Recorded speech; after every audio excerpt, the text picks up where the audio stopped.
ഇന്ന് ഒരു ഉച്ചയായപ്പോൾ ഒരു ബ്ലാക്ക് മെയിലിംഗ് മെസ്സേജ്, വേറൊന്നുമല്ല, നമ്മുടെ ജിയോ എന്നാണ്. റീചാർജ് ചെയ്തില്ലെങ്കിൽ നിങ്ങളുടെ സിം കട്ട് ചെയ്യും, അത് വേറെ ആൾക്ക് കൊടുക്കും. ഓക്കെ, വേറെ ഐഡന്റിറ്റിക്ക് പോകും, നിങ്ങളുടെ വാട്സപ്പ് എല്ലാം പോകും, നിങ്ങളുടെ ഒഫീഷ്യൽ നമ്പർ എല്ലാം പോകും എന്നുള്ള ഒരു ബ്ലാക്ക് മെയിലിംഗ്, ഒരു ഭീഷണി. കാരണം ഞാൻ റീചാർജ് കഴിഞ്ഞാൽ ഓർഡർ ചെയ്യാറില്ല. ഓക്കെ, ഒന്നാമത്തെ കാര്യം റിലാക്സേഷന് മാനേജിംഗ് ഡയറക്ടർ ആണെങ്കിലും ഇപ്പോൾ എൻ്റെ കയ്യിൽ 0 rupees ആണുള്ളത്. അതോടൊപ്പം ഞാൻ റീചാർജ് കഴിഞ്ഞാൽ അപ്പം തന്നെ ചെയ്യാറില്ല. ഓക്കെ, ഇന്റർനെറ്റ് ഇല്ലാതെ നമുക്ക് ജീവിക്കണം എന്നുള്ള ഒരു തീരം എൻ്റെ ഉള്ളിലുള്ളതുകൊണ്ട് ഞാൻ ചെയ്യാറില്ല. അപ്പൊ എന്റെ 2 സിമ്മും കട്ടായിരിക്കണം. പക്ഷെ ഇതിന്റെ ഒഫീഷ്യൽ നമ്പർ ആയതുകൊണ്ട് ഞാൻ ഇല്ലാത്ത പണം സ്വരുക്കൂട്ടി ഞാൻ മേടിച്ചു. പക്ഷെ ഈ പണം അംബാനിക്ക് വേണ്ടിയാണോ?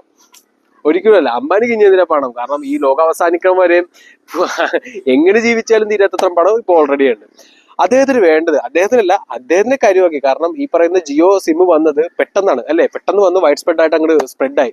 അതിന്റെ പുറകിലുള്ളത് അമേരിക്ക, ഇതുപോലത്തെ എലോൺ മസ്ക്, ഇവരുടെ കൈകൾ തന്നെയായിരുന്നു. കാരണം ഒരിക്കലും ഈ അംബാനിക്ക് ഇത്രയും 108 സിമ്മുകളും 108 ഇന്റർനെറ്റ് സേവനങ്ങളുള്ളപ്പോൾ പെട്ടെന്ന് ഒരിക്കലും വന്ന് ഫസ്റ്റ് ആവാൻ പറ്റില്ല.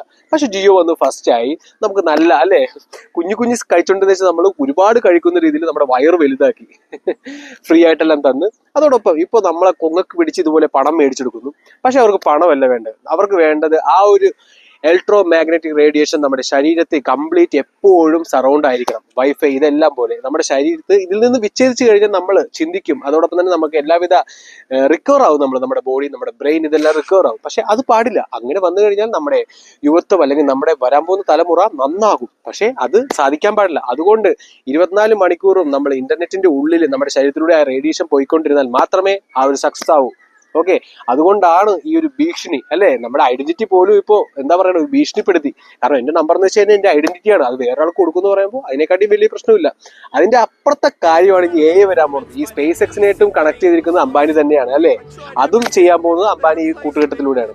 അതോടൊപ്പം ഈ ക്രൂഡ് ഓയിൽ, പെട്രോളിയം ഇതെല്ലാം തുടങ്ങിയത് ഇത് പണ്ടുള്ള, ഞാൻ പറഞ്ഞില്ല, ഇത് വർഷങ്ങളായി തുടങ്ങിയിട്ട്. കാരണം ഒരിക്കലും ഒരു പെട്രോൾ പമ്പ് ജീവനക്കാരന് ഒരു റിഫൈനറി സെറ്റപ്പ് ചെയ്യാൻ പറ്റില്ല. Okay, refinery, I M A chemical engineer. Okay, അപ്പൊ അതിൽ അത്രയും സയൻസും തലയുണ്ടെങ്കിൽ മാത്രമേ ഒരു റിഫൈനറി ചെയ്യാൻ പറ്റുള്ളൂ. അപ്പോൾ ധീരുഭായ് അംബാനിനെ ഫ്രണ്ടിൽ നിർത്തിയിട്ട് ബാക്കിൽ നിന്നാണ് ആ ഒരു കാര്യങ്ങളെല്ലാം ചെയ്തത്. അപ്പൊ അത് ചെയ്ത് വേറൊന്നും അല്ല, നമുക്ക് ഓക്കെ ഡെവലപ്മെന്റ്സും കാര്യങ്ങളുണ്ട്. അതോടൊപ്പം അവർ വേറൊരു കാര്യം ചെയ്തു. അവിടുത്തെ മരങ്ങളെല്ലാം കട്ട് ചെയ്ത് കളഞ്ഞു. ഓക്കെ, മുംബൈ, ഡൽഹി, ഇപ്പൊ അവർ അനുഭവിക്കുന്നത് അത് തന്നെയാണ്. അപ്പൊ എന്താ പ്രശ്നം? ഈ air pollution, carbon, sulphur dioxide ഇതെല്ലാം അവിടെ സ്പ്രെഡായി. ഇതിനെ കൺവേർട്ട് ചെയ്യുക, അല്ലെങ്കിൽ ഇത് നേരെ എടുത്ത് ഇല്ലാതാക്കാൻ വേണ്ടിയുള്ള മരങ്ങൾ അതിന്റെ ഭാഗത്ത് അവർ കട്ട് ചെയ്ത് കളഞ്ഞു. അതുകൊണ്ടാണ് ഇപ്പോൾ ഡൽഹി, മുംബൈ എല്ലാം ശ്വാസം മുട്ടി മരിക്കുന്നു. ഓക്കെ, ഇതെല്ലാം ചിന്തിക്കണം. ഇതെല്ലാം കണക്റ്റഡ് ആണ് ഇതിന്റെ. പക്ഷെ നമ്മളെല്ലാവരും അതിന്റെ ഗുണങ്ങൾ മാത്രമേ ചിന്തിക്കുള്ളൂ. ഇതിന്റെ ആഫ്റ്റർ എഫക്ട്, ഇത് നശിപ്പിക്കാൻ ഒരു കൂട്ടര് നമ്മുടെ പുറകിലുള്ള കാര്യം നമുക്ക് ചിന്തിക്കാൻ പറ്റില്ല. അപ്പൊ ആ ഒരു ഇന്റർനെറ്റ്, അല്ലേ, ബ്ലാക്ക് മെയിലോ, ഇതിന്റെ പീക്ക് ആയിരിക്കും AI. Okay, artificial intelligence. വേറൊന്നും വേണ്ട. ഇപ്പൊ ഫോൺ വിളിക്കുമ്പോൾ ഒരു കോൾ വരില്ലേ, ഇത്ര പൈസ തട്ടിക്കും, അതിന്റെ അപ്പുറത്തെ തട്ടിക്കല് AI വഴിയും വരുന്നതാണ്. ഇതെല്ലാത്തിനും മുൻകൂർ നിൽക്കുന്നത് നമ്മുടെ ഇവിടുത്തെ